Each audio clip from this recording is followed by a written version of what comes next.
One of the things that will help you become a lot more proficient in After Effects is being able to navigate your way around the timeline efficiently.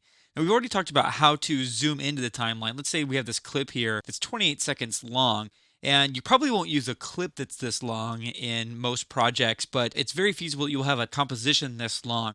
So, we talked before about how you can drag this slider to zoom in to where the current time indicator is, and that's one way to do it, but we could also click these little mountains here to zoom out and zoom in. But this is not a good way to do it. I don't like using this method. Again, we could also use the scroll bar and stuff like that, but I prefer to use keyboard shortcuts if possible. For example, I could use the plus key on my keyboard to zoom in to where the current time indicator is, and I could use the minus on my keyboard to zoom out, for example.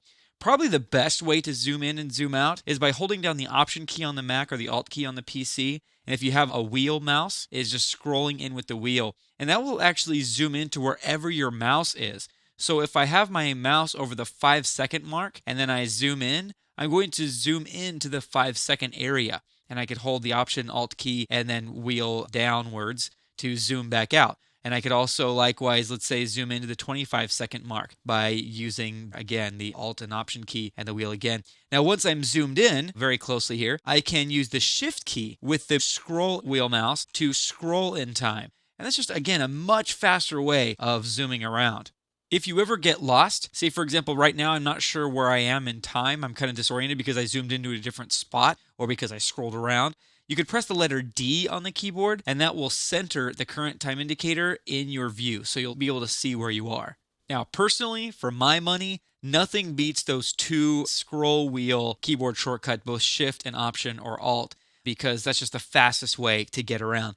But a lot of people like using this time navigator up here at the top. This bar indicates where you are in the timeline. So about 25% into the entire timeline we're zoomed into here. We also get a red vertical slash indicating where the current time indicator is. But we can move the current time indicator from there, or we can resize the window by increasing this time navigator area. And we can also click and drag on it if we wanted to move, let's say, to the end of our timeline or to the beginning of our timeline. And again, by clicking and dragging on this, we can change our view of what we're looking at. The wider this time navigator bar, the more of the timeline we're looking at, so the farther zoomed out we are, and the more specific we are as we make this tinier and smaller. So there's that. Again, I don't prefer using this method. It doesn't feel very intuitive to me, but that's just me. It is another way to do that. Now, don't let this feel overwhelming. You don't have to learn all of these techniques. Whichever one you like the most, practice with that method, get really good at that so you feel very comfortable zipping around the timeline. You shouldn't have to spend time going down here to these tiny little buttons and little sliders where they're all awkward and backwards trying to maneuver your way about the timeline. Those that are professionals After Effects, they know how to zip around the timeline like it's nobody's business. And so, again, it's a good skill to master.